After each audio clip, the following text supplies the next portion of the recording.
കോഴിക്കോട് വടകരയിൽ യുവാവിനെ കാണാതായി എന്നുള്ള വാർത്ത വരുന്നുണ്ട്. ആയഞ്ചേരി സ്വദേശി വിഷ്ണു പ്രകാശിനെ ഈ മാസം 13 മുതലാണ് കാണാതായത്. വിഷ്ണു ലോൺ ആപ്പിൽ നിന്ന് 10,000 രൂപ വായ്പ എടുത്തിരുന്നുവെന്നും തിരിച്ചടവ് മുടങ്ങിയതിനാൽ നിരന്തരം ഭീഷണി കോളുകൾ വന്നിരുന്നുവെന്നുമാണ് ഇപ്പോൾ കുടുംബം ആരോപിക്കുന്നത്.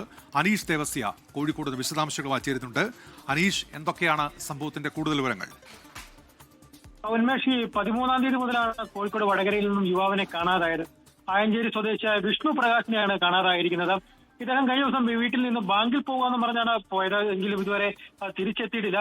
ഈ വിഷ്ണു ലോൺ ആപ്പിൽ നിന്നും 10,000 രൂപ വായ്പ എടുത്തിരുന്നു. ഇതിന്റെ തിരിച്ചടവ് മുടങ്ങിയിരുന്നു. ഈ തിരിച്ചടവ് മുടങ്ങിയതിനെ തുടർന്ന് നിരന്തരം ഭീഷണി കോളുകൾ ഈ വിഷ്ണുവിന്റെ ഫോണിലേക്ക് വന്നിരുന്നു. അതുപോലെ ബന്ധുക്കൾക്കും ഫോണുകൾ വന്നിരുന്നു. അതുപോലെ തന്നെ ഈ വിഷ്ണുവിന്റെ മോർഫ് ചെയ്ത ചിത്രങ്ങളും പല സുഹൃത്തുക്കൾക്കും ലഭിച്ചിരുന്നു. ഇതിനെ തുടർന്നാണോ വിഷ്ണു നാട് വിട്ടു പോയതാണോ എന്നൊരു സംശയമാണ് ഇപ്പോൾ വീട്ടുകാർ ഉന്നയിക്കുന്നത്. ഏതായാലും നിലവിൽ വിഷ്ണുവിന്റെ ഫോൺ സ്വിച്ച് ഓഫ് ചെയ്തിരിക്കുന്ന നിലയിലാണ്.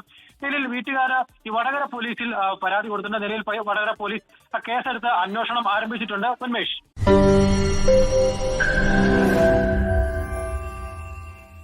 ലോകത്തെവിടെയായാലും ഏത് സമയത്തും 24 വാർത്തകളും ഓഗ്മെന്റഡ് റിയാലിറ്റി പാക്കേജുകളും എക്സ്പ്ലെയിനറുകളും വിശദമായി കാണാൻ ഞങ്ങളുടെ യൂട്യൂബ് ചാനൽ നിങ്ങൾക്ക് സബ്സ്ക്രൈബ് ചെയ്യാം.